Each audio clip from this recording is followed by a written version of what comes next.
کیا واقعی نریندر مودی نے کشمیر کی آزادی کی بنیاد رکھ دی؟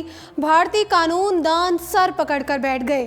سپریم کورٹ کا دروازہ کھٹکھٹا دیا گیا۔ جموں کشمیر کی اپنی قانون ساز اسمبلی بن جائے گی اور اس کا اختیار مسلمانوں کو کوئی بھی فیصلہ کرنے میں قوت دے گا۔ جی ہاں، بھارتی وزیر اعظم بہت بڑی قانونی غلطی کر بیٹھے۔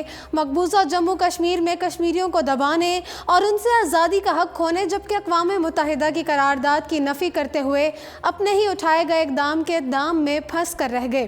کشمیریوں کو آزادی سے محروم کرنے کے بجائے کشمیر کی آزادی کی بنیاد مضبوط کر بیٹھے۔ کشمیریوں کو خود اپنے ووٹ سے قانون ساز اسمبلی میں فیصلہ کرنے کا اختیار مل جائے گا۔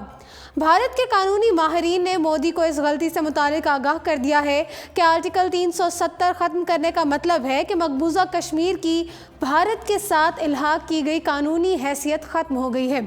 بھارت کے قانونی ماہرین اور سپریم کورٹ کے وکلاء نے کہا ہے کہ مقبوضہ کشمیر کی خصوصی حیثیت کے خاتمے پر حکومت کو قانونی مشکلات کا سامنا کرنا پڑ سکتا ہے، جبکہ بھارت میں وکلاء کا ایک گروہ اس معاملے پر آئینی درخواست پر کام کر رہا ہے۔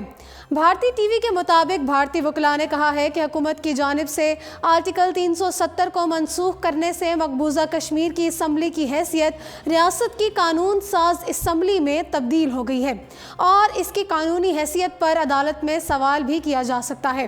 حکومت کی جانب سے اٹھائے گئے اقدامات کے بعد ماہرین قانون نے کہا ہے کہ وزیر اعظم نریندر مودی کی حکومت کو ایک بڑی مشکل یہ پیش آ سکتی ہے کہ اس وقت مقبوضہ کشمیر میں کوئی حکومت نہیں ہے۔ بھارتی سپریم کورٹ کے وکیل اخیل سبال کا کہنا تھا کہ اگر صدارتی حکم نامہ جاری ہوا تو اب وہ نافذ العمل ہے۔ کیا وہ تمام معاملات کا احاطہ کر رہا ہے اور یہ ایک قانونی مسئلہ ہو سکتا ہے؟ ماہرین قانون مالاویکا پرساد کا کہنا تھا کہ تبدیلی کے ذریعے مقبوضہ کشمیر کی حکومت کو کیسے کنٹرول کیا جا سکتا ہے اگر ریاست میں 1 سال سے صدارتی حکم نامہ نافذ ہے۔ بھارتی وکلاء کا کہنا تھا کہ حکومت کی جانب سے آرٹیکل 370 کی منسوخی پر کئی آئینی درخواستیں دائر کی جا سکتی ہیں اور نئی دہلی میں وکلاء کا ایک گروہ آئینی درخواست کے حوالے سے پہلے ہی کام کر رہا ہے۔ ان کا کہنا تھا کہ بھارتی سپریم کورٹ بھی حکومت کی جانب سے منسوخ کی گئی خصوصی حیثیت کے معاملے پر درخواست سن سکتا ہے۔ حکومت کی جانب سے مقبوضہ کشمیر کو 2 حصوں میں تقسیم کرنے کے معاملے پر بھی قانونی پیچیدگی پیدا ہونے کا امکان ظاہر کیا جا رہا ہے، کیونکہ بی جے پی کی حکومت نے لداخ کی حیثیت کو دیگر کشمیر سے الگ رکھا ہے۔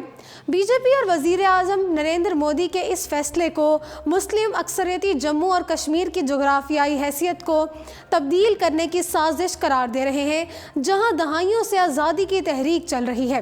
واضح رہے کہ بھارت کے وزیر داخلہ اور بی جے پی کی صدارت امت شاہ نے بھارتی ایوان بالا میں مقبوضہ کشمیر کی خصوصی حیثیت کے حوالے سے آرٹیکل 370 کو ختم کرنے کے لیے بل پیش کرتے ہوئے کہا تھا کہ صدر رام ناتھ کووند پہلے ہی اس بل پر دستخط کر چکے ہیں، جبکہ دوسری جانب مقبوضہ کشمیر کے ایشو پر مودی حکومت کے خلاف بھارتی عوام سپریم کورٹ پہنچ گئی ہے۔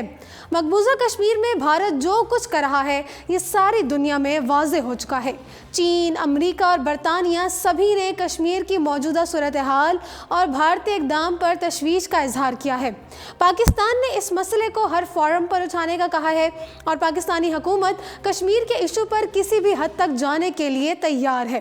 وزیر اعظم پاکستان عمران خان نے پاکستان کی سبھی سیاسی پارٹیوں کی طرف سے متحدہ طور پر کہا ہے کہ اگر کشمیر کی آزادی کے لیے ہمیں جنگ بھی لڑنا پڑی تو لڑ جائیں گے۔ تاہم بھارت کے اس اقدام کی مخالفت بذات خود بھارتی بھی کرتے نظر آ رہے ہیں۔ بھارتی اپوزیشن پارٹیوں سمیت وزیر اعلیٰ پنجاب اور دیگر کئی لوگوں نے بھارت کے اس اقدام کی مخالفت کر دی ہے اور اب ایک بھارتی شخص نے بھارت کے سپریم کورٹ میں موجودہ حکومت کے اس غیر منصفانہ اقدام کے خلاف درخواست بھی دائر کر دی ہے۔ بھارتی میڈیا کی ایک رپورٹ کے مطابق ایڈوکیٹ ایم ایل شرما کی جانب سے بھارتی سپریم کورٹ میں دائر درخواست میں موقف اختیار کیا گیا ہے کہ آئین کے آرٹیکل 370 میں کی گئی ترامیم غیر آئینی اور غیر قانونی ہیں۔ بھارتی حکومت نے آرٹیکل 370 میں ترمیم کر کے اس میں چوتھی شخص شامل کر دی ہے، جس کے تحت آئین ساز اسمبلی کو قانون ساز اسمبلی سے تبدیل کر دیا گیا ہے۔ 9 صفحات پر مشتمل اس درخواست میں موقف اختیار کیا گیا ہے کہ بھارتی سپریم کورٹ آئین کے آرٹیکل 370 میں ترمیم کا نوٹس لے کر اسے غیر آئینی اور غیر قانونی قرار دے۔ خیال رہے کہ خصوصی آرٹیکل ختم کرنے کے بعد مقبوضہ کشمیر اب ریاست نہیں بلکہ وفاقی اکائی کہلائے گا، جس کی قانون ساز اسمبلی ہوگی۔ یہی نہیں، مودی سرکار نے مقبوضہ وادی کو 2 حصوں میں تقسیم کرتے ہوئے وادی جموں و کشمیر کو لداخ سے الگ کرنے کا بھی فیصلہ کیا۔